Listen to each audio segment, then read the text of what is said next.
What does it mean to be connected to our cosmic neighbors and to understand who we are as starseeds, a galactic convergence across the universe? We're going to find out today with the wonderful Sheila Seppi and the magnificent Barbara Lamb. We're going to find out about their new collaboration and what they've been doing. Stay tuned. Coming up. You got to accentuate the positive. Wow, I feel good. A little bit of feel good goes a long way. You're listening to Karen Swain, teacher of deliberate creation, accentuating the positive, showing you a way to a better life. Accentuating the positive, it's not just fad, it's sanity. Who in their right mind would accentuate anything else? If you feel like that's what you want to do. G'day. Welcome to another show, Accentuating the Positive with Karen Swain. We are streaming on the United Public Radio Network and the UFO Paranormal Radio Network on 107.7 and 105.3 FM syndicated radio. I actually learned last week that we're across 120 countries and on about 8 streaming platforms.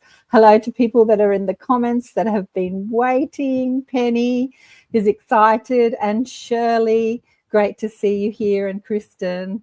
And look who is in the house with me today, the wonderful Barbara Lamb and Sheila Seppi. Hello. You're muted, Sheila. You have to unmute. There you go. Welcome to the show. Oh, thanks so much for inviting us.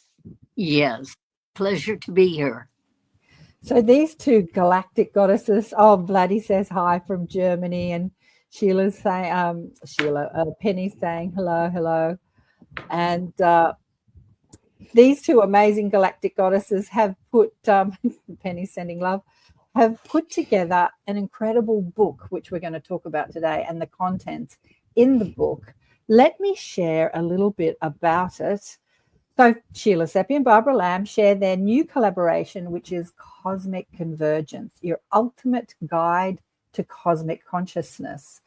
And I'll tell you, we've got a new audience on the United Public Radio Network, and we're streaming to around 500,000 people. So maybe not everybody knows who I'm talking about. So I'll let you know through their bios. Sheila Seppi is a globally recognized walk-in international speaker, author, and founder of the Conscious Awakening Network.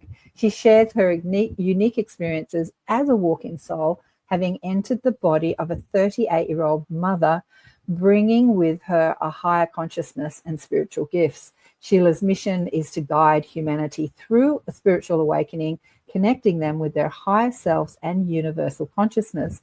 And Barbara, who has been in this arena for many years and is a wealth of information. Barbara Lamb is a world-renowned hypnotherapist, celebrated for her groundbreaking work with alien abductions, hybrids, and experiences. She has regressed over 2,000 individuals and documented countless experiences of encounters with extraterrestrial beings, shedding light on the reality of extraterrestrial human interaction and the hybrid program. Yesterday, Sheila, I was talking about you, and I was telling somebody that has no idea what a walk-in soul is. You should have seen their face. They were kind of going, that can happen? That's what I thought too. That's possible? But I don't know, to the person that, because we've had this conversation, well, you live it, and I've been having this conversation for 30 years, but to the person that has never heard of something like that a soul could actually walk into another body when one soul has finished with it. And of all the walk-ins that I have interviewed over the years, when is a soul finished with a body? Usually when the body's quite ill, right? Every single one of them has come into a very sick body and then renovated the body in order to use it. Is that your experience as well? Absolutely. They come in during illness. Sometimes there's a severe emotional or a physical trauma that's occurring. Sometimes there have been automobile accidents or under surgery. I know several people who have come in under surgery or walked in as a result of a coma. Yeah. Yeah. Yeah. Wow. Yeah. Yeah. And Barbara, in your work, regressing people, have you had many walk-in souls? I've had several. I Uh, wouldn't say, but there've been about 6 that have come to me and done regression work. And fortunately, I have to know about that phenomenon before the first person came to me for it. From a colleague, one of my past life therapy colleagues, shared about a case that she had had, which turned out to be a walk-in situation. So very fortunately, when the person a couple of years later came to me wondering about the incredible change that had happened, being totally mystified, uh, suspected, oh, this might be a walk-in situation. And the regression work that we did absolutely validated that yeah. walk-in. And then others came along the way after that. Yeah. I suspect that there are a lot of people walking around the planet who are walk-in souls that maybe don't even realize it. I have a friend who tried to commit suicide. She ended up in hospital. When she woke up from her sort of unconsciousness, she moved up to Byron Bay, which is like the Sedona sort of place where they all gather, and changed her name, changed her look, changed her life completely. And for many years, she didn't realize she was a walk-in soul because she holds all of the memories, but she, of the old person, Jennifer, which was the old name. But yeah, we were sitting at lunch one day and I'm like, oh my God, you're a walk-in. And she had that sort of epiphany too, but it's not like the old memories disappear. They're still there. You're still a part of that sort of personality, really, aren't you? The older personality, but there's a different. Yeah. In my case, I wasn't. No. Most people are, but in my case, when I came in, I had very few memories. I had immediate love for my children and my parents, but I only had a few memories associated with each child, like, 4 or 5, that was it. And then the same thing with my parents. I had no childhood memories. I had no young adult or very many memories with the husband that I was with at the time, which, was a very dysfunctional marriage. And I left within 3 months because first off, there was zero resonance. And I think that needed to end anyway. Yeah. So, when you look at walk-ins, there are so many different types. And for me, I'm what's called a soul exchange. And when people think of walk-ins, that's typically, what they have in mind. And that's where one soul vacates the body and a new soul enters in. And it doesn't happen as a result of a hostile takeover or anything like that. It's on a soul level that an arrangement is made, and it's in a soul birth plan. And so when the soul arrives, it can arrive at any time. We talked about some of the ways that it arrives, but some people have come in with full memory, and they said that at the last minute, the soul of the infant that was going to enter into the body backed out, and they came in. So they had to start the imprinting within the cellular structure, immediately, because when a soul chooses a body, it begins to visit that body many times. So it can begin to imprint the energetic network that's going to be necessary for it to arrive and anchor into the body. And so, like in my case, I came into the body of a 38-year-old woman. And fortunately, there was an Arcturian framework. And because I am part of a collective, and part of that collective is Arcturian, I was able to enter in without frying the biology of this body.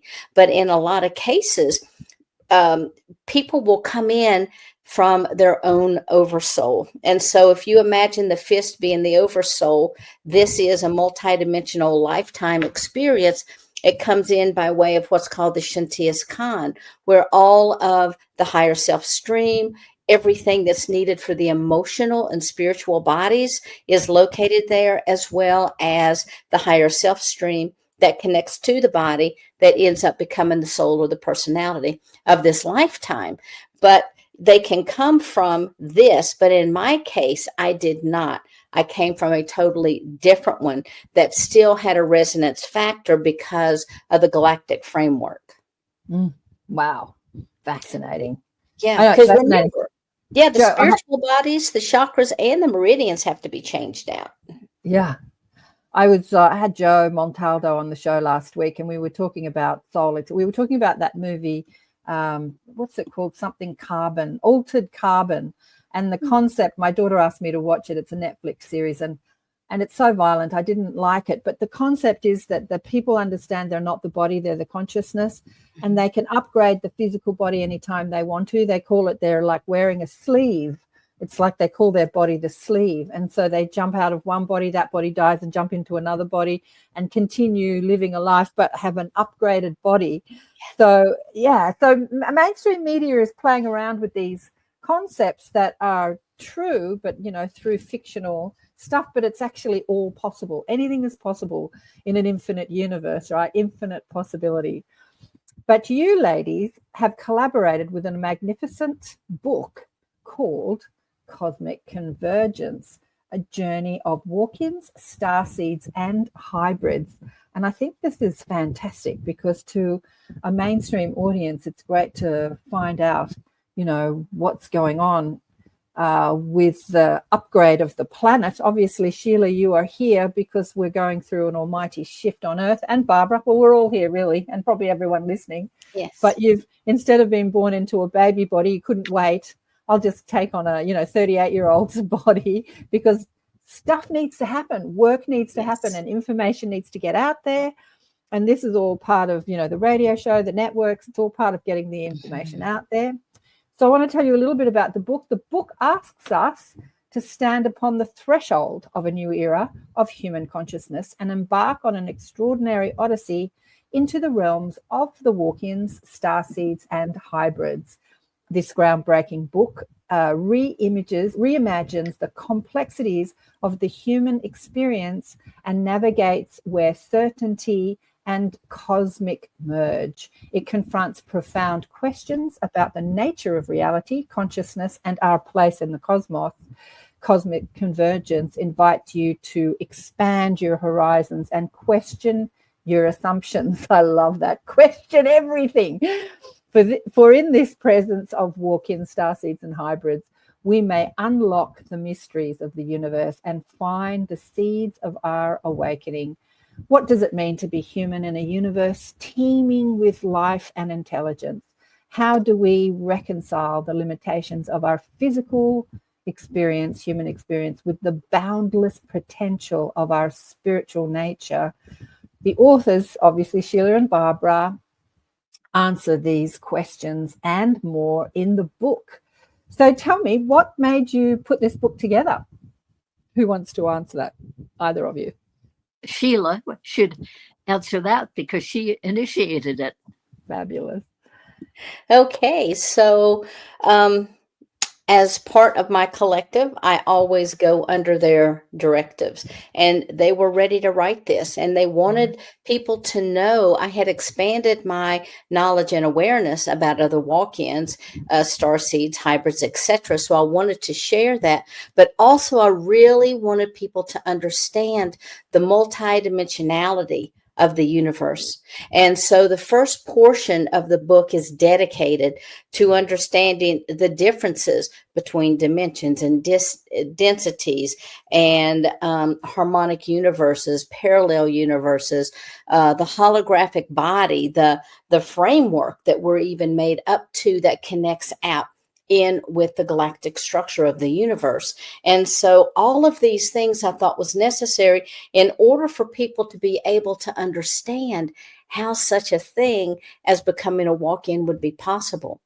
We talk a lot, obviously, about walk-ins, and behind the section of walk-ins, then there is different regression therapies that Barbara has contributed to the book. And as we were writing this, and, I would share sections with Barbara, we would massage everything because we really felt like it was so important for people to really be able to sink their teeth into something, to understand that they are multidimensional beings and that they are part of a much larger landscape, not just what we've been told that we are, because we are these magnificent beings, these co-creators of our own reality, because we hold that divine, source spark within us. Yeah, amazing. And Barbara, what was your experience being involved in the book? Well, it was very exciting for me. I was so pleased that Sheila asked me to be part of that whole thing. And I've had so many cases come to me for regression work over the years.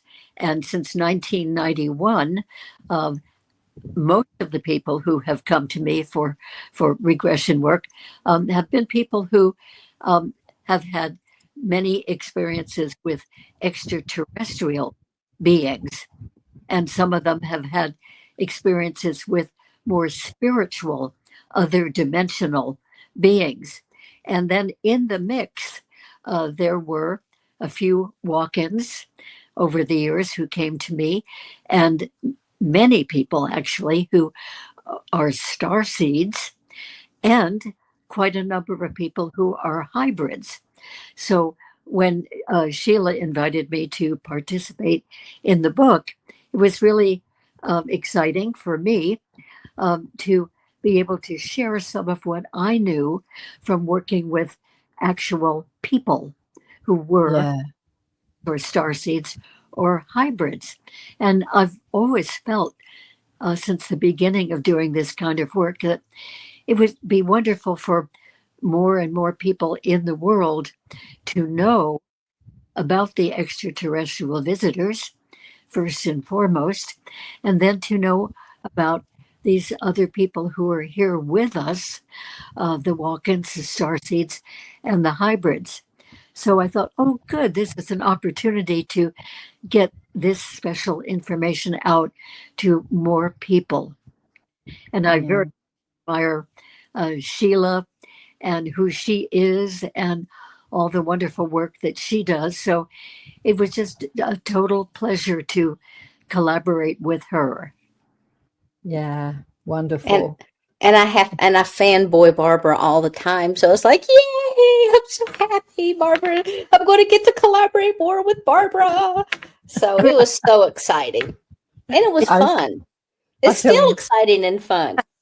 I was telling Sheila and Barbara that we had a few fans on Facebook like, whoa, what a combo. This is going to be a great show. People saying on Facebook. Sorry, Barbara, what were you going to say?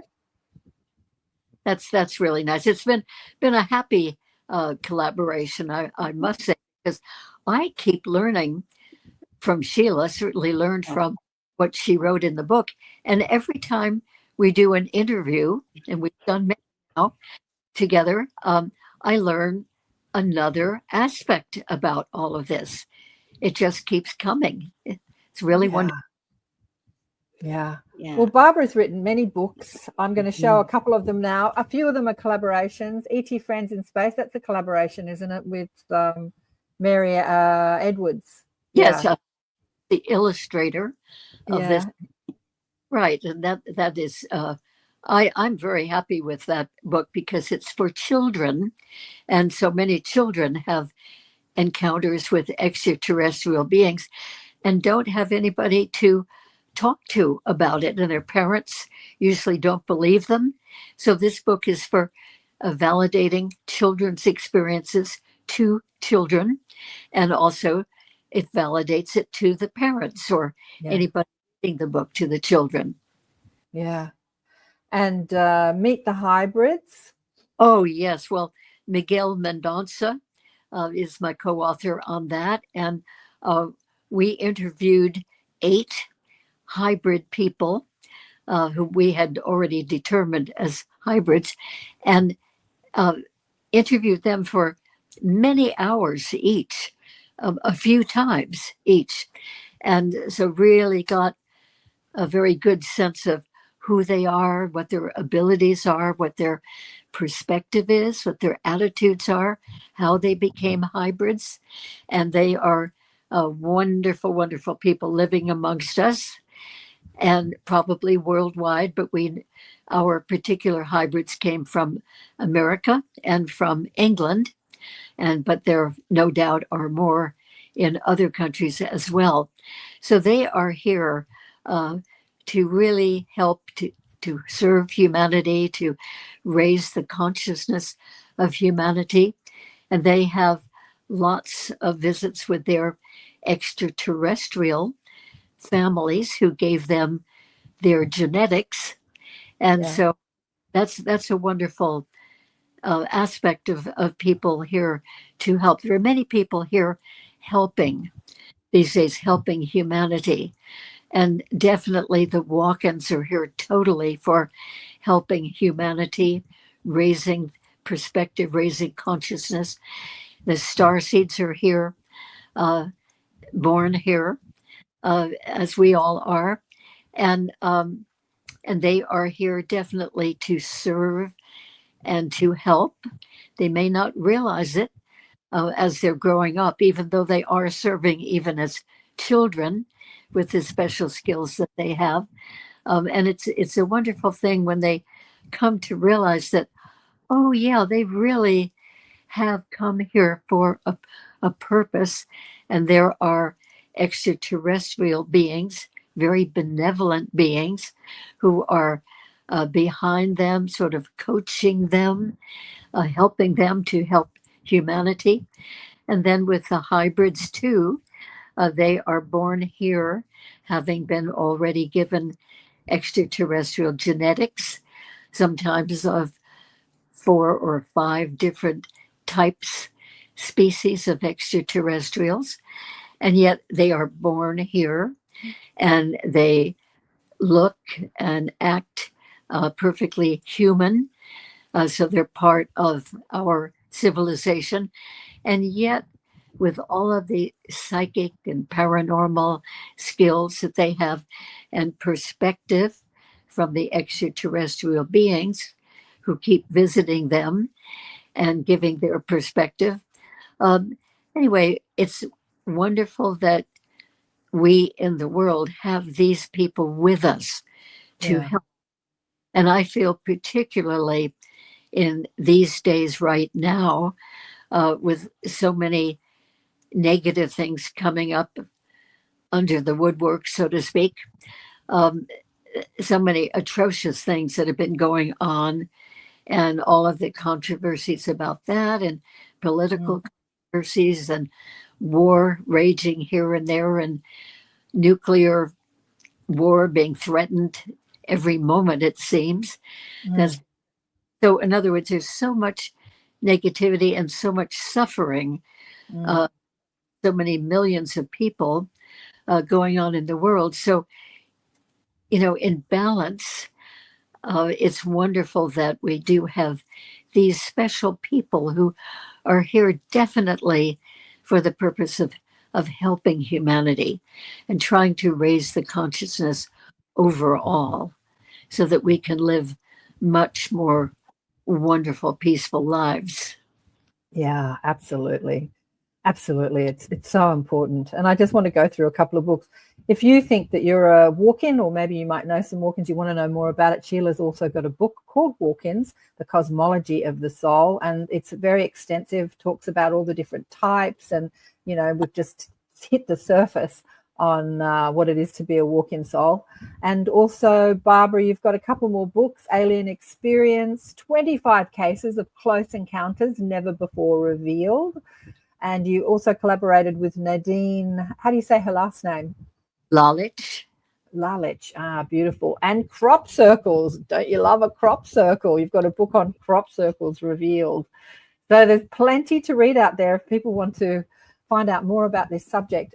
But I've just come back, as I said to you, from the country with a group of conscious people who gather in the country. They do camping and they get together and do workshops and meditation and connect to the earth. And it's a very different level of consciousness awakening than this conversation. And many of the conversations I had over the weekend, I was trying to explain why this conversation is important in our spiritual awakening, Why do you ladies think that the knowing about walk-ins and hybrids and our multidimensional aspects is important in our spiritual awakening?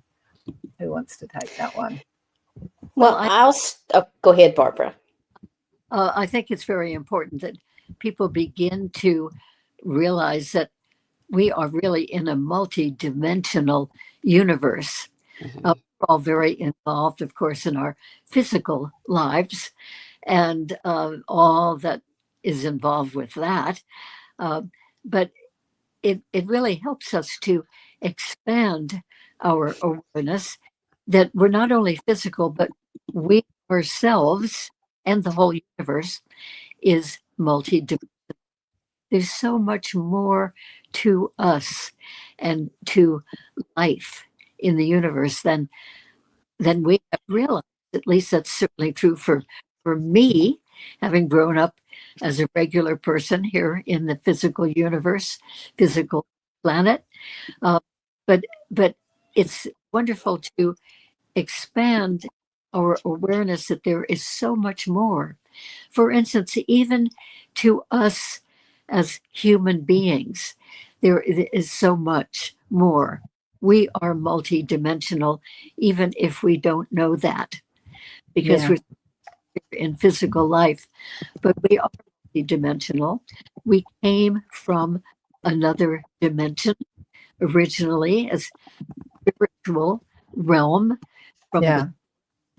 and then ongoing physical life here and there, but definitely ongoing spiritual life. We are spiritual, and actually, so is the whole universe, the whole cosmos. And we tend, of course, from being in physical life, we tend to think of it as a physical universe, which it is. That's one aspect of it, but it's also a multi-dimensional universe. So I think that it is very helpful to us to broaden beyond the physical in our experience and in our awareness, to realize that we are so much more. For instance, a very simplistic way of saying it is that we are spiritual souls, ongoing forever and ever, and here and there from that spirit realm, we choose to have an incarnation, what most of us are aware of as the incarnations that we have right here on Earth as human beings. But sometimes the soul even chooses to incarnate on another planet as another intelligent life form. And that's why it has come out in so much of my regression work that many people have discovered that they have had previous lifetimes as extraterrestrials. And at first, that may be kind of a surprising, shocking idea to a person. And yet, as they do more regression work and get more details of the types of beings that they were, it all makes sense. It makes sense about so many things that they have wondered about or have been aware about this life. And like, where did that idea come from? Well, maybe it was a bleed through from one of their extraterrestrial lives. And exactly. The whole premise with this is that we are all one. We human beings are one with all life, including all the species of extraterrestrial life. And all of the hybrids, Miguel Mendoza and I interviewed for the book Meet the Hybrids, every single one of them independently of each other, with this phrase that we are all one. And they're terrestrial people who they have contact with and have the genetics of, they have always emphasized this too. and want humans to know this. We're not just one type of intelligent species in the universe, and there are many, many, many, many other types elsewhere in It's the. And yet, it's even though there are millions of miles of distance between us and the planets, we are still one. all one. Yeah, it's funny you say we're not one type of intelligent species in the universe. I think many of the cosmic neighbors look at humanity. They don't see us as very intelligent at all. We're killing each other. We're hating each other. We're arguing with each other. We're judging each other. We're completely blind to who we are as souls. Most of us, not many, not everybody, but I don't know if they see us as so intelligent. We think we're so intelligent, and compared to their level of consciousness, we're just getting started, aren't we, Barbara and Sheila? Absolutely. We're just revving up.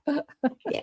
I enjoy, in some of my work, I enjoy very from the perspective of some of these other beings, and their viewpoint on Earth. Yeah. How tolerant, in many ways, they must be of us, with all these, what I call nudgy-gudgy, negative things going on in the Earth. And they must just shake their heads and say, oh, my goodness, how pathetic. We've got to do something to help them come along. I know. I think about that often, Barbara. Well, every day, actually. Me how too. they see us. I think that I always say that we're like the best sitcom in the universe. They're sitting back eating popcorn. What are those silly humans doing today? Have they come up for another way to kill each other? Yeah, exactly. Yeah. And why those people down there on Earth doing something about this to stop all this? I know, right? Yeah. Well, we are, and we're writing books, and we're having radio programs and networks, and we're putting on conferences. We're doing our best to get the message out there, to share wisdom and knowledge. And Sheila, what did you want to say about that question I asked before? I can't even remember what question it was. About multidimensionality. Okay. Well, I think it's important. Yeah. Sorry. I think it's important that we understand that we're multidimensionality, because first off, it's going to open the door to much more profound and expansive understanding of who we really are, why we here, how we're connected to the cosmos. Because as people begin to wake up, and I had my awakening at the same time that I became a walk-in, as these things start to happen, it's really good that we understand a little bit more about this new expanded awareness of self that we have, because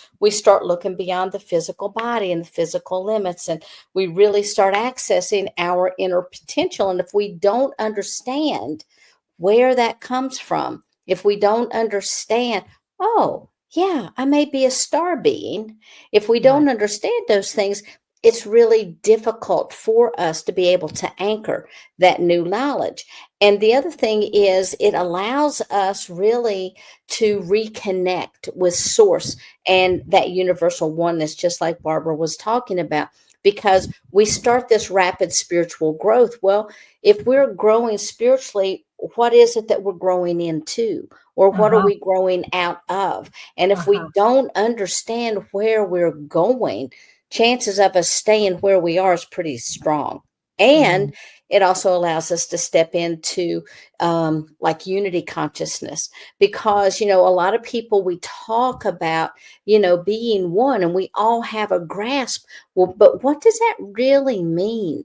When we understand that multidimensionality weaves this, tapestry that allows us to see that interconnectedness of all of life, because then we begin dissolving the illusion of separation, and we can start fostering love and unity. And as we dissolve those limitations that we've once held, it's really important that we know and understand what it is we're dissolving, and again, what we're stepping into, because we also start to step into our life's purpose and our soul evolution. And if we can understand that we all began with source, and that what we call multidimensionality is just a progression of how the soul, inscends and locks into a form, whether it's a human form, an extraterrestrial form, an angelic being, a dimensional being, whatever it is, that helps us to better understand who we are and what we're truly about. Because, I know for me coming in, when I got that jolt of energy pulsating through my cells, systematically, I started remembering things I didn't even believe in. And I Yeah. started to heal and to transform in ways that I didn't understand. I Yeah. didn't understand that self-healing was possible because Yep. I was going to Western medicine, popping pills because of all the various illnesses that I had. But once I began to ascend, once I began to anchor in, once I began to understand who I truly was as a multidimensional being, it's like I could take a deep breath. And right now, with all the trauma going on to the planet, if we really understand that we're multidimensional beings, we also understand that all of these things are part of our creation. Well, why would we create that? For our growth, for the soul's growth. So when you look at things from the soul's perspective, all the insanity that's going on down here is just that polarity of light and dark. And when we can understand that, then we can rise above it. Then we can start to heal those ancestral traumas. We can start to release and let go. We can really start to step into that which we already are, but we've just forgotten. Yeah, beautiful.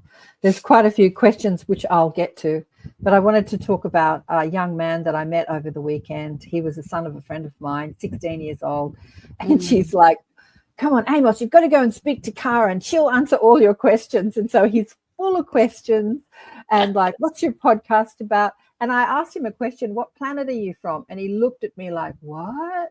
And it sort of blew his mind, like, what does that mean? And I said, if you think that you've explored other planets and other points of consciousness and other forms of intelligence, what one do you think that would be? And it got him thinking, because he's into like astral travel and mycelium mushrooms and deliberate creation. Like he's just asking all the questions.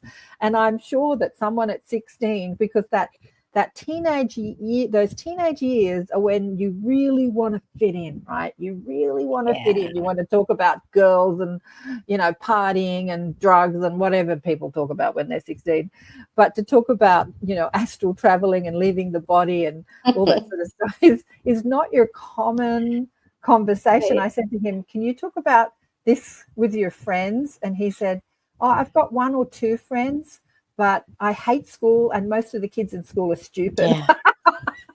Yeah. Spoken like a true starseed. Spoken like a true starseed. So what I want to ask you is, I'll get to, Susan's got a great question and Vladdy had a question before. What I want to ask you is that once people do know that they're a starseed, so I'm thinking of this 16-year-old kid. So now I've identified my multidimension. I've come from Arcturus or the Pleiades, or I've spent time on multiple planets, and then I'm a highly evolved being here.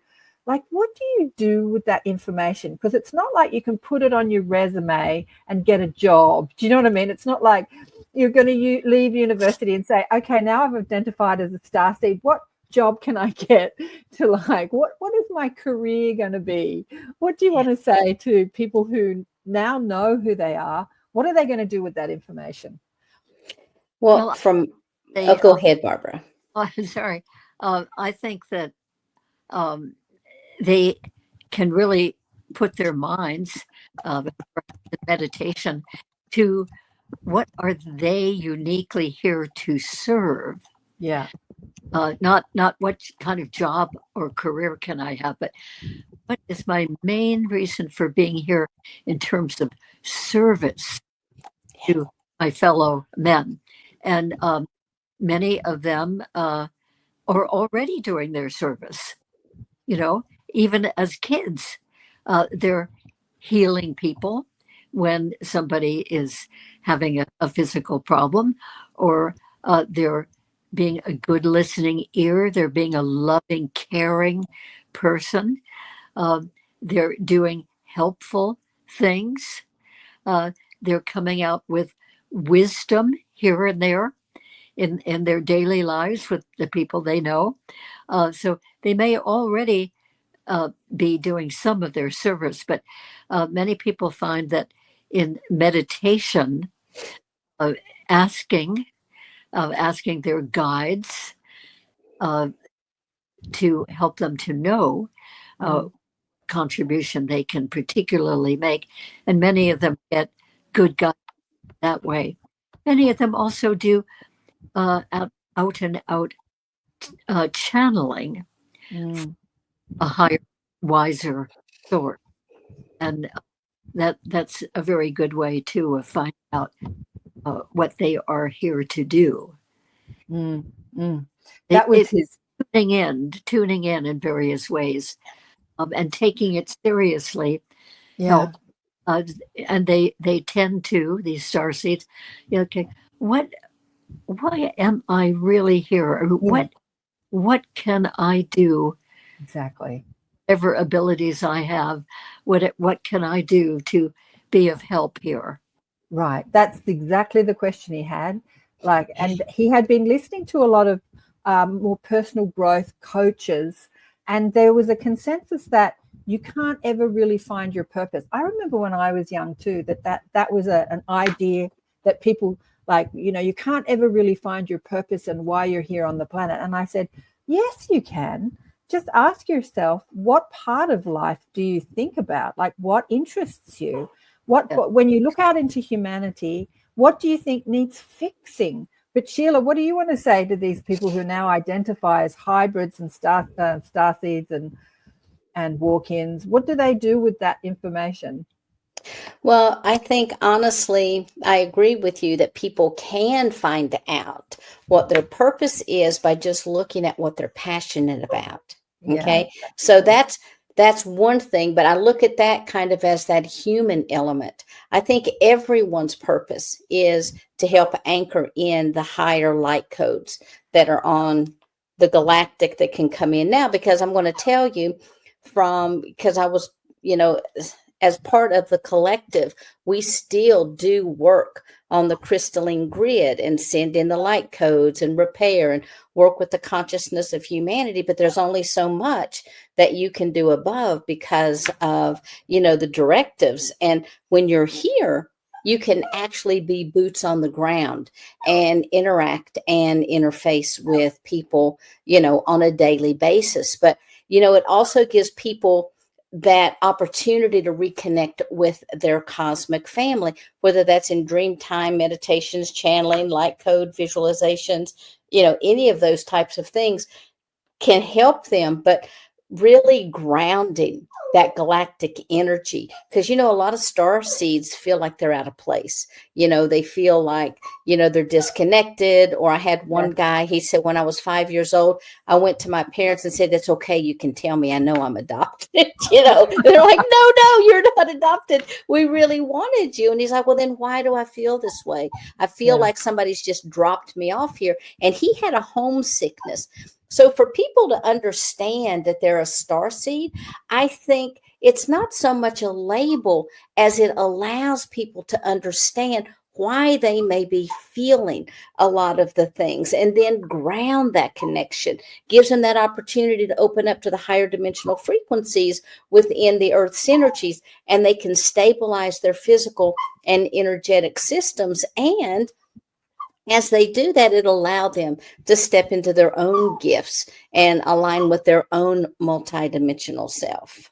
Absolutely. Yeah. And just like Barbara said too, people think that they can't find their purpose. Of course, having a hypnotherapy session and speaking to your higher self or your galactic aspects of your oversoul, you've got all the answers right there, right, Barbara? I mean, you want to what am I doing here on Earth? Just you can find out either in meditation or going to a hypnotherapist. Right. And more people are coming to me. I'd say for the past 2 or 3 years, more and more people have been coming in to me to do work with regression to find out what their soul's purpose is. Right. I think that is exciting and wonderful that so many more people are wondering that about themselves. Yeah. We all get very, very embroiled in our physical lives here on Earth. And it's easy to overlook the fact that we might be here for a particular purpose that our soul has decided for us. And I'm very, very pleased that more and more people are wondering about that and really wanting to find out why they are really here and what is the most important thing that they are supposed to be doing. Yeah, exactly. I think that so many more people are awakening to that and wanting to get with their purpose. Yeah. This young man, when I was talking to him, I was saying, oh God, I've lost my train of thought now. I've got a million questions going through my head. Now, what was I saying to him?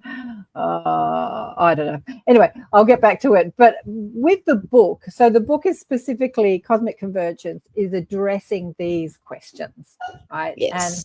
And you've got some cases in the book of regression sessions. Do you want to share, one or two of those? Well, we were just talking about starseeds, so I'll pick there. One of the cases was a woman, kind of in her middle age years, and she definitely was one of those people wondering, why is she really here? Well, we kind of did a review in talking and also in the regression, and put together the fact that she had, as a very young child, had her own disability. And it was a hearing disability in her case. And of course, that was very problematical with her going to school and not being able to hear the teacher or hear the other children. So there were various medical procedures that were done for her, and she gradually was able to hear. But in the meantime, even in preschool, she was very empathetic to anybody else who might have a disability. She had a couple of people in her preschool class who had different kinds of disabilities, each one of them, but she had great appreciation for what they must be going through, a tremendous amount of empathy, and treated them very, very kindly, even tried to help them with some healing abilities, which she was discovering as a young child. And so that was wonderful. And all through her growing up years, she realized that she had a special appreciation and empathy for anybody who was having any kind of difficulty. That was a feature that just went right along with her. And make a long story short now, she has been teaching autistic children. And because of her empathy and her being able to tune in to other kinds of communication that the autistic children are trying to do, she has been very, very helpful in working with them. And her service has been broader than that as well. She has been doing podcasts to interview people and also to speak herself from a more spiritual point of view. And the people that she interviews have a much greater consciousness, more enlightened consciousness than most humans do. So she's been trying to serve in those ways and is always looking for ways to serve even more effectively. So that clarification about who she is and what her work is and what it still can be all came out in a couple of regression sessions. Yeah. And then I have done some regression work with some of them, and The hybrids, was that? the hybrid, The hybrids. and they have been able to find out how they became hybridized, and who the beings are, and what their connection with the beings are, the beings who gave them their genetics, and get more clarity about the service in various ways that they are here to do. So I could give examples of that, an example of that, if you would like. Yeah, Of sure. Yeah. Well, one of them realized that they all, say it this way, they all realize from a very, very young age that they feel like they are very different than everybody else and different from their family. And they all feel that their family is somewhere out there in space. And they often are out there looking up at the sky and talking to it and saying, why don't you come to me? Why have you let me be alone here? Now, they're not really alone because they have a family, but they don't feel like it's their real family. The real family is out there in space. And so they invite their real family, the extraterrestrials, to come to them.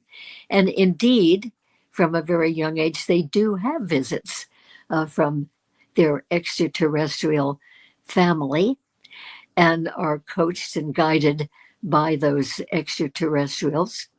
And they come to know eventually that they do have the genetics from those various beings. And so they are partly them. And that's why they feel like their real family here, physical family, is not their real family, but that somehow the other ones are. So in the regression, a lot of details come out about that, about their connection with their particular beings and their reason for being here, and why they are the way they are, why they are different than other human beings. And yet, having been born here of a physical mother and a physical father, with the added genetics from extraterrestrials, which are added usually at the point of conception or during life in the mother's womb. There's one hybrid I know who was actually hybridized, given extraterrestrial genetics in the form of an injection at age 6. But all of the other ones had it, the hybridization happening earlier. So anyway, this one person that's different than the rest of the hybrids, she actually was formed by humans,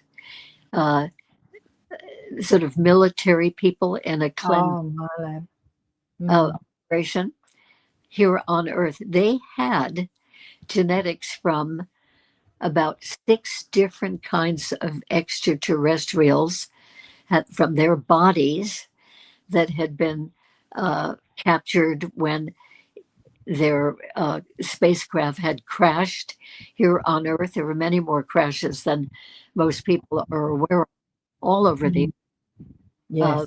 but our military here in the U.S. had created a particular department where they had some of these bodies. They had the DNA from the bodies, and they combined a father's sperm and the mother's eggs, and combined them, creating an embryo to which they added the extraterrestrial genetics. And then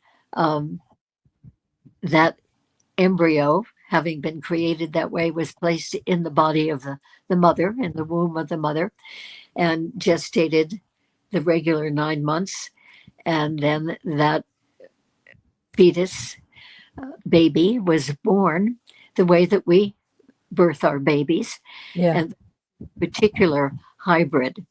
So she grew up with all the amazing psychic and paranormal abilities, healing abilities, and so forth, and very wondering higher consciousness. And it wasn't until she was age 35 that her father took her aside because he was getting ready to finish his life, told her that she had come to being because they had done this work of adding the extraterrestrial genetic. Now, she was pleased actually to find out that she was a hybrid because she had always felt so different and always had remarkable abilities and had lots of contact with those extraterrestrial beings whose genetics she had in her. And it was all always a mystery. Why am I like this? And so she was relieved to find out that she was a hybrid. But what she didn't like was that her father said that she did as an experiment. Oh, she didn't like that she was an experiment. Yeah. Right. Very Oh, happy. no. I think we're all experiments. Actually. I think we are. I think Earth is an experiment. I just need to do a station ID break. Fascinating information. Thanks so much, Sheila and Seppi. Sheila and Barbara and Sheila. You're listening to Karen Swain, Accentuating the Positive, Awakening Consciousness on the UFO United Public Radio Network and the UFO Paranormal Radio Network on 107.7 and 105.3 FM. Syndicated radio across 120 countries, apparently, and 8 different streaming platforms. We're talking today about cosmic convergence with Barbara Lamb and Sheila Seppi. And what does it mean to be a hybrid or a walk-in or a starseed or somebody who knows that they're here to make a difference and they don't feel like they really fit in to the default setting of the third dimensional mainstream 3D mind or collective consciousness? How do they help people? How do they shift that consciousness out of a fear-based consciousness into a more unified consciousness? Susan has a great question that she asked ages ago, actually, that says, is there a difference between a walk-in and someone who has a sudden shift of consciousness that brings in a new unifying self-awareness and major chunks of their higher self, she says. So, yeah, maybe Sheila, you want to answer that. Is there a difference between a spiritual awakening and a walk-in experience? Yes, there's a big difference, because in a spiritual awakening, a lot of times that will come from exposure that you've had. It'll come from books. Maybe you've been watching podcasts, but typically it's from an influence outside yourself that you've been participating in. And when you have a walk-in experience, even though there are many types, a walk-in is an actual soul exchange, or it's an augmentation of the soul. And a lot of times, because people feel so differently, they'll say, oh, I must be a walk-in because this has changed or that has changed. But a lot of times those changes come about because you now are tapped into a higher vibrational frequency. Maybe your diet starts to clean up. Maybe you're interested in more metaphysical or esoteric teachings. A lot of these things happen with walk-ins as well.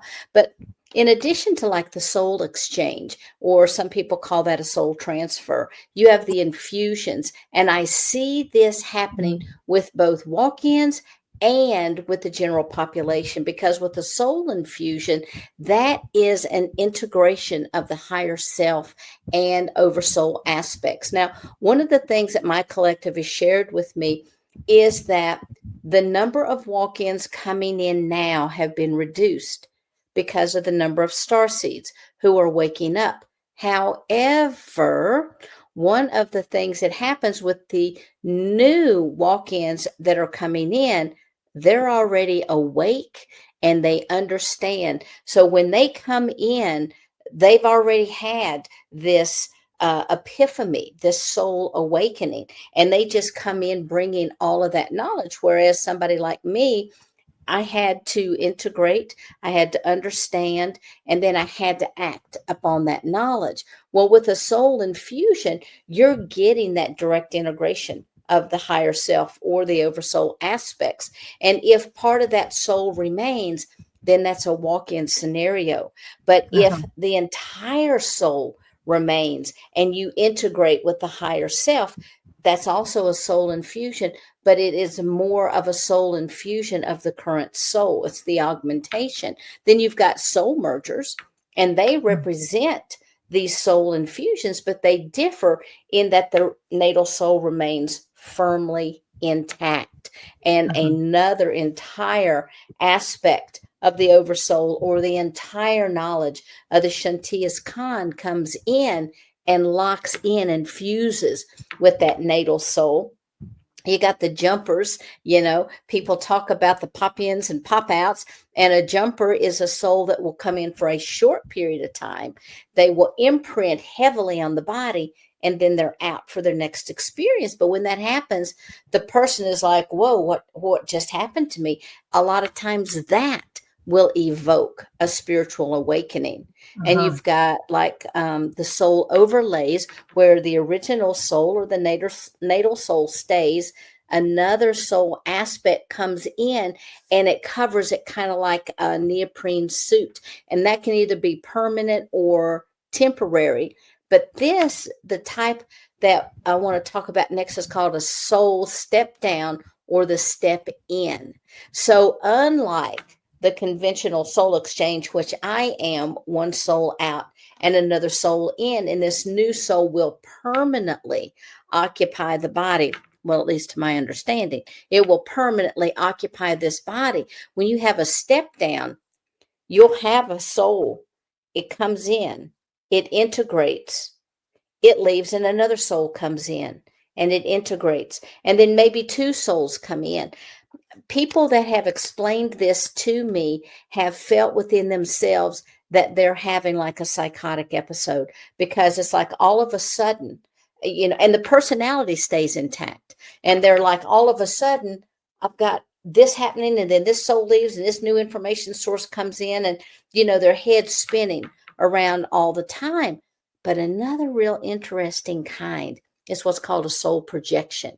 So like you would have an off-planet extraterrestrial that's projecting the entirety of their beingness into a human form. And then, of course, there's the soul braids, where you may have two or more souls inside the body, but they kind of braid themselves. They retain their own identity. And at any time, one can come forward, but they're very, very symbiotic in the way that they work.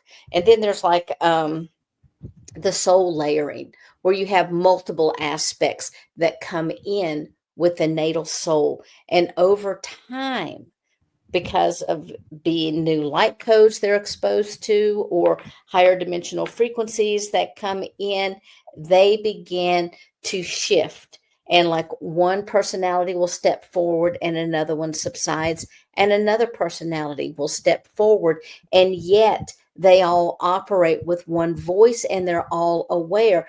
There are many people who have this scenario that are walk-ins, and that can be very confusing, because it's like, oh, I was in the grocery store, this personality came out, and all it wanted to do was to hold. One lady said all that this being wanted to do was to touch blue glass. That's it.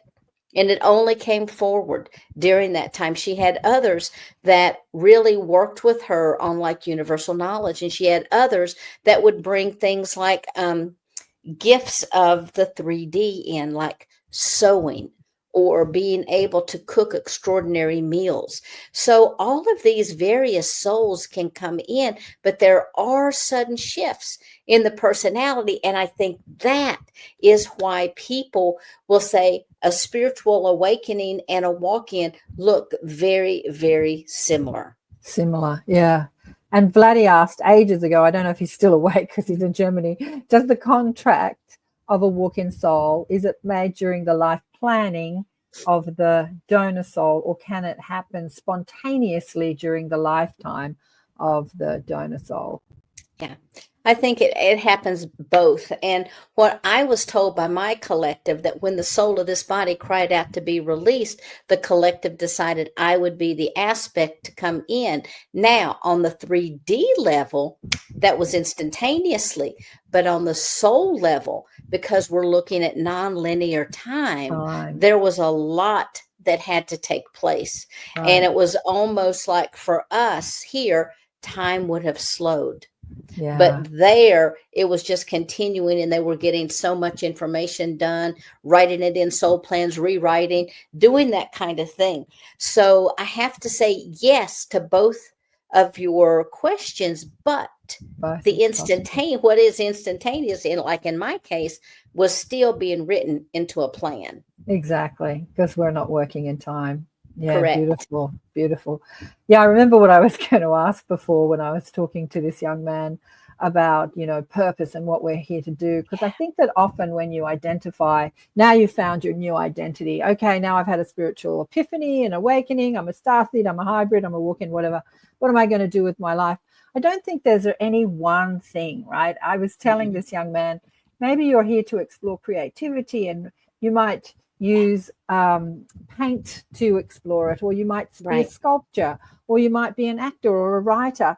I mean, and you don't have to just stick to one thing. You can explore all of them. I know Barbara's sort of been a healer, and it evolved into a hypnotherapist, and then it evolved into the ET conversation, and it evolved into writing books and doing seminars and conferences. And so it wasn't one thing. And Sheila's the same. You started as healing, hands-on healing, and then doing podcast shows, and now you've got a conscious awakening network. It can evolve, and it can encompass many things. There isn't just one thing that we're here to do. We're here to serve, and that can mean anything, and there's no right or wrong way of doing it, right, ladies? Right. Yeah, well, for me, I came in to be a way shower, period, in the story, and that's what my whole life is about. But the way it shows up shifts and changes over time. Just like you said, I started out being a healer, and because I thought I was a way shower, the only reason that I became a healer to begin with is my collective said people cannot truly drop into the essence of who they are at a soul level when they're in pain. Right. And I was like, oh, okay. So then I started learning all these healing modalities. And then the next thing they kept telling me, the go bigger story, go bigger, go bigger. And it went from there to bringing in more practitioners, to then bringing in events, to then hosting huge events, to then writing the book, to hosting larger events, to bringing groups of people together, on and on and on, until I got to where I am now. And tomorrow it may shift and change again. Yeah. Somebody asked here, what is soul retrieval? Leah says, what is soul retrieval? Do you want to? Well, that's very different. It can show up kind of as a walk-in, but a soul retrieval is when you have fragmented aspects of the soul, and that is due to the 3D life trauma that we experience. Because when we come in perfect and divine. We may carry wounding or genetic lineages that we have agreed to clear and that kind of thing. But that soul loss begins from the time we're born until the time we drop our robe and move on to our next adventure.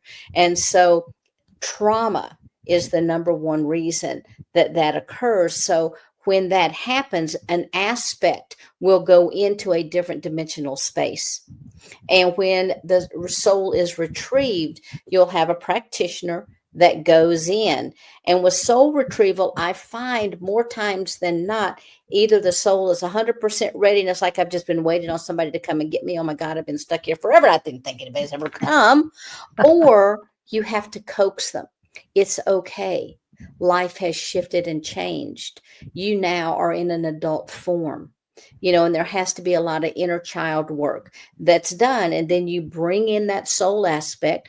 You breathe it in through the top of the head. You anchor it in through the heart. And then it connects in with the larger soul.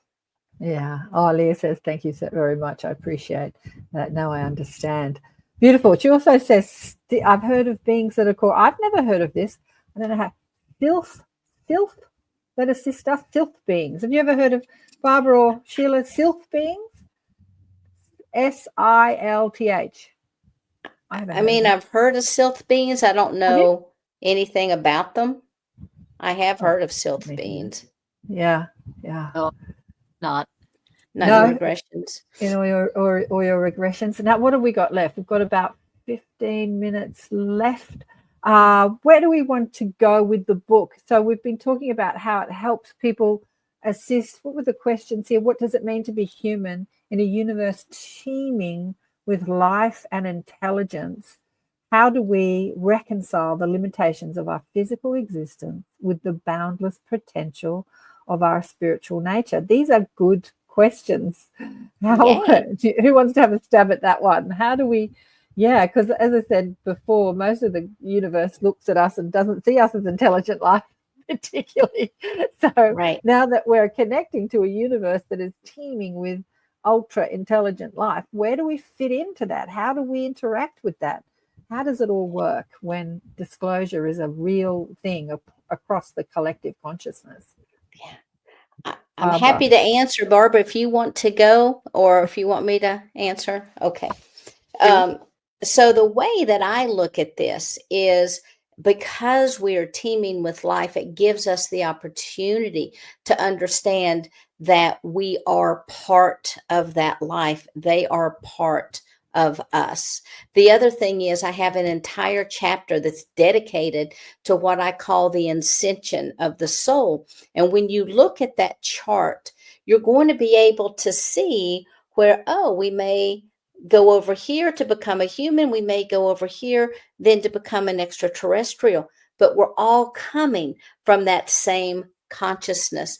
And it's important for us to understand that right now, we are having the human experience. Right. Our last lifetime, we may have been having an Arcturian experience. Again, everything is for the growth and the edification of the soul.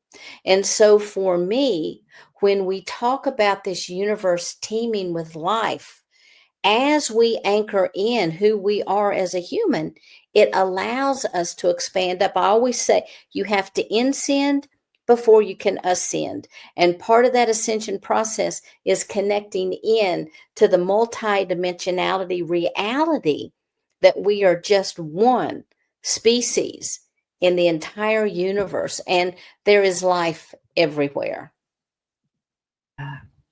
Yeah, beautifully said. Yeah, look, I'm excited about disclosure. Disclosure is just exponential. I don't know if you've both been watching what's been happening through Ross Coulthard, who's the Aussie. He's an Aussie. Yeah, I love saying that.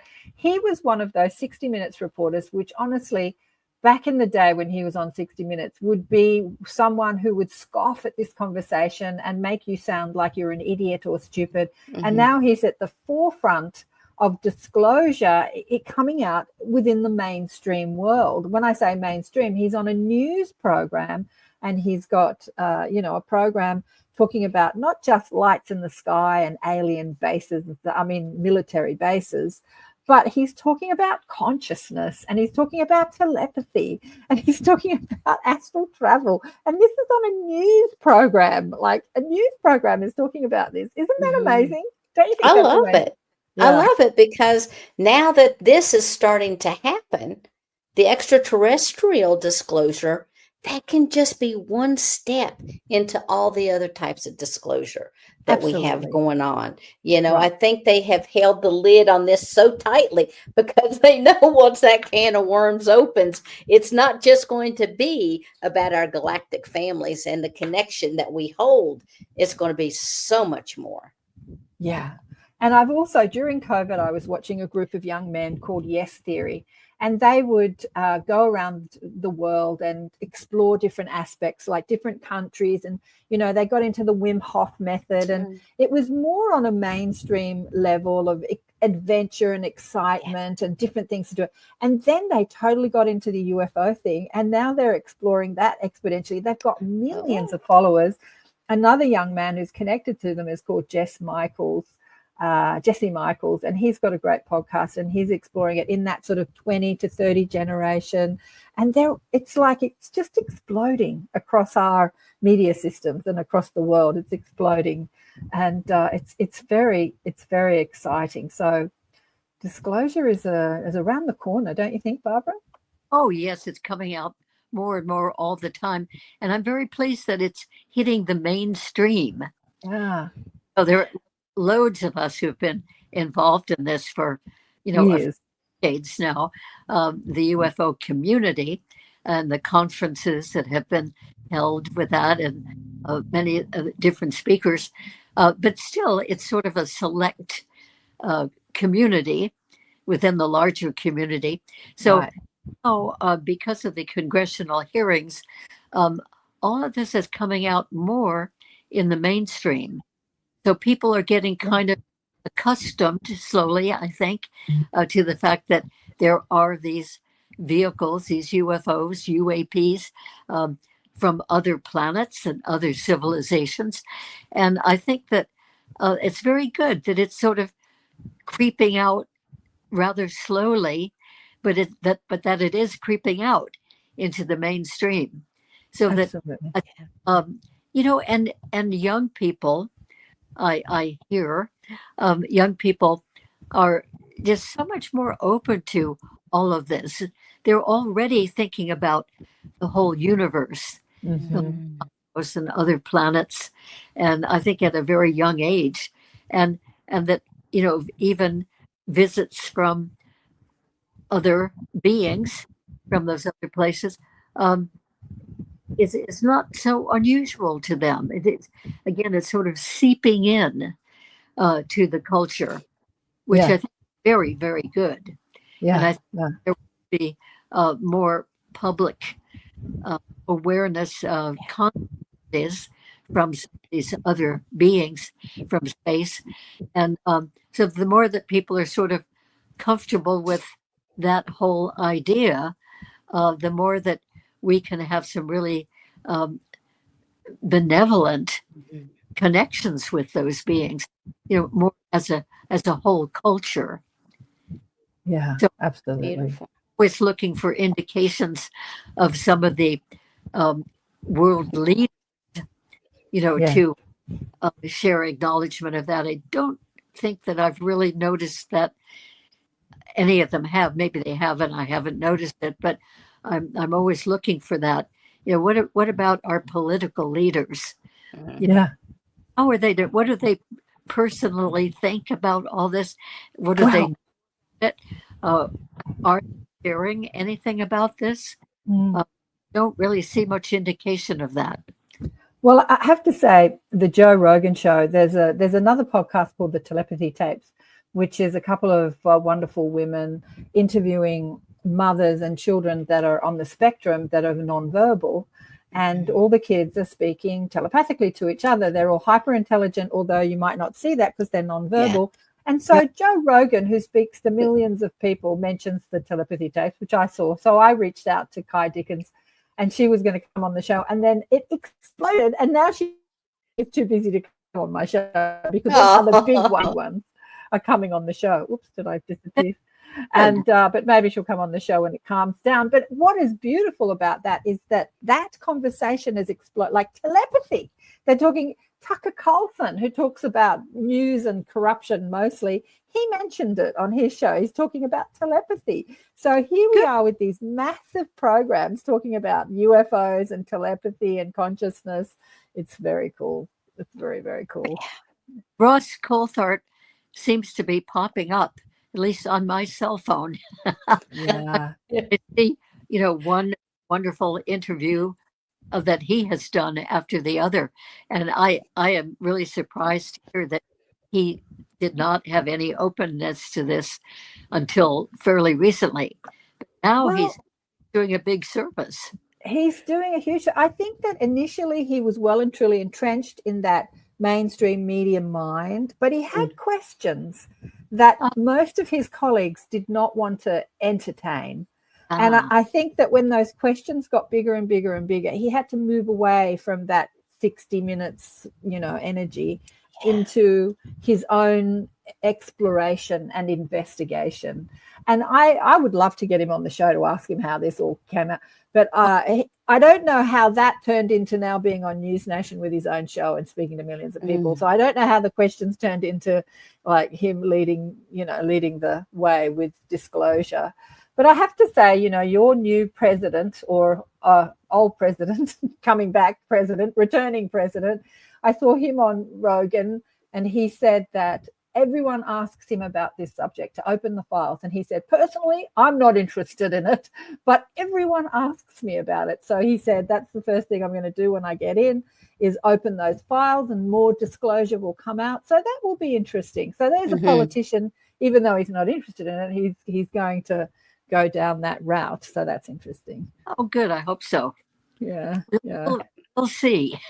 Yeah, that's true. But during those congressional hearings with the Navy, the Ryan Graves, and all those people, the people coming out, the politicians that were firing questions at them, they seemed really interested in them. A lot of them were younger, but they seemed genuinely fascinated about this subject and amazed that they were in politics and that they had never heard that the government was holding back information. And so, there's a lot of passionate people in politics that are ready for this information to come out. Yeah, it's coming along. I think a lot is opening up now with the politicians and with the public.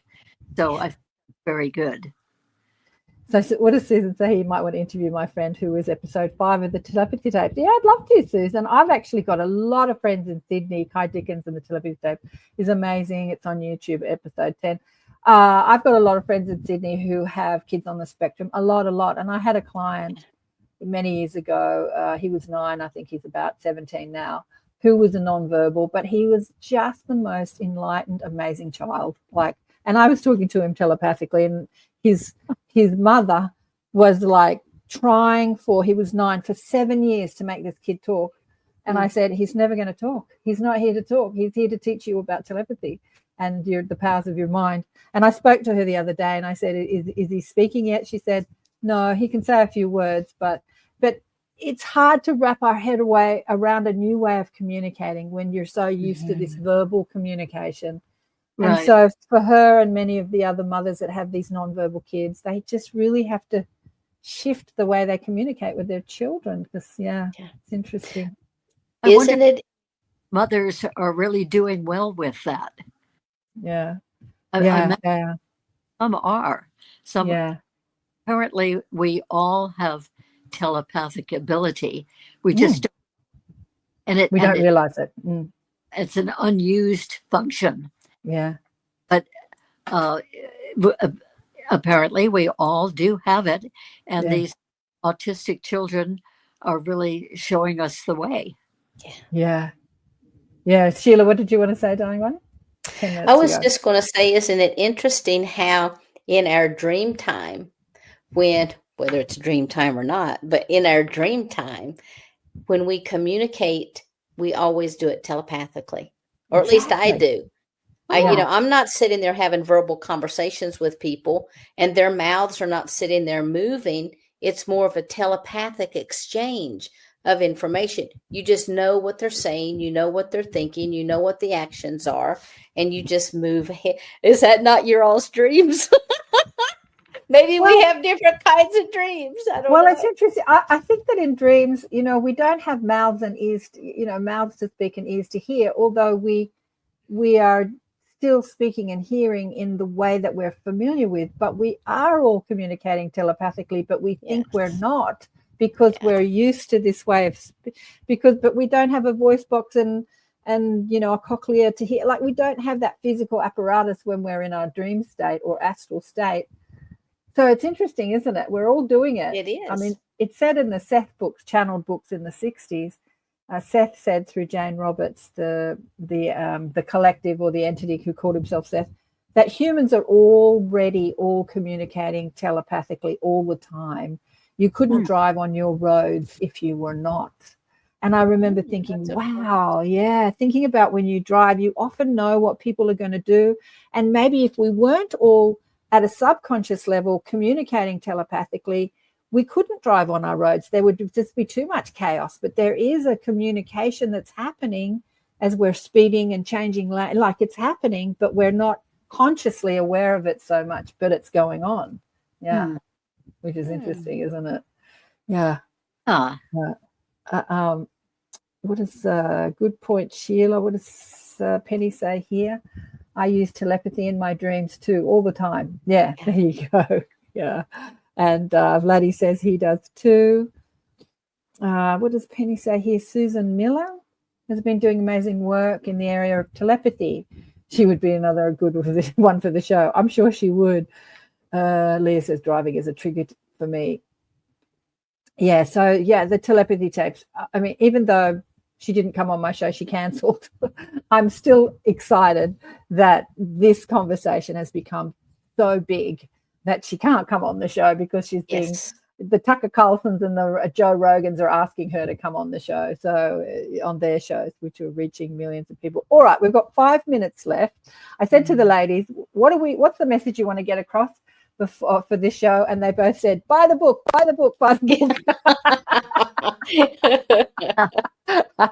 A lot of people, that was a joke. No, it's not. I mean, we do want you to buy the book. No, it's not really buy the book. But a lot of people say, this show is just about selling books. I mean, seriously, what's the book? A few bucks. It's not like you're going to make people rich buying a book. But what is the message that the book is giving people? And if people maybe want to buy the book for somebody else that's just starting to explore this information, what is the message of the book that is really going to give people? Well, from my perspective, I believe that the book is really describing our multidimensional nature, whether it's the micro or the macro. It's all about the multidimensional nature of humans and the fact that we are so much more than we have been told that we are. We're capable of more. And that honestly, at the end of the day, we are eternal beings that will change forms and continue throughout eternity in one form or another. And so I hope for those people that buy the book, you enjoy that multidimensional aspect. Oh, beautiful. And Barbara, what would you like to say? It's the whole book is a message of hope. In other words, we are living in so much of an enormous perspective that Sheila is talking about. We are multidimensional. So people who get really, really tied up in all kinds of little concerns, noogie-googies, as I call them, and they can be very, very bothersome. But really, the picture of who they are is so much bigger. And that, again, I think is a message of hope. And I would like to say, too, that in this book, Cosmic Convergence, Sheila has done a beautiful job of really making it very clear about all these things that we have been talking about and all the different aspects of who we are and the aspects, different forms of walk-ins that come in exchange with certain people. It's just a really in-depth and I think very enjoyable and clear description of all of these things that are very helpful for us to know about. Yeah.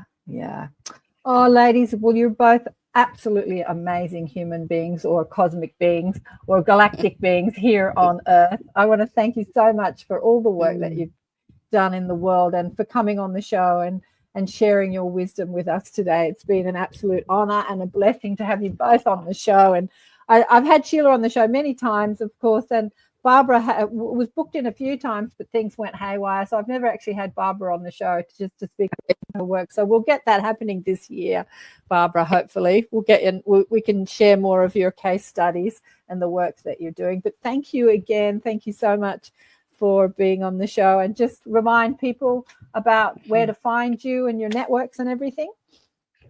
Yes. Well, I have a website, which is barbaralamregression.com.